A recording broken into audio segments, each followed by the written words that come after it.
खवयांसाठी ultimate treat, तिखट, मसालेदार आणि फुल दमदार. आज बनवूया मटन सुक्का रेसिपी. सुरुवातीला घेऊया ठेचलेला लसूण, बारीक चिरलेला कांदा. कांदा हलका सोनेरी रंगावर परतून घ्यायचा. कांदा भाजून घेतलाय. ॲड करूया बॉईल मटन, मिक्स करूया. ड्राय मसाले बघूया.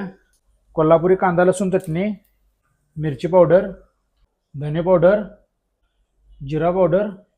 मिक्स करूया. मटन स्टॉक, मीठ, हलकी भाजून घेतलेली कोकोनट पावडर. कोकोनट पावडर हलकी भाजून घेतल्यामुळे सुक्याला खमंग टेस्ट येते. मटन सुक्का करताना तेल वेगळं दिसलं पाहिजे. मसाला घट्ट चिकटलेला आणि खोबऱ्याचा फील आला पाहिजे. बटर, लिंबाचा रस. मटन सुक्का तयार आहे. अशाच हॉटेल स्टाईल रेसिपीसाठी आपल्या पेजला फॉलो करायला विसरू नका.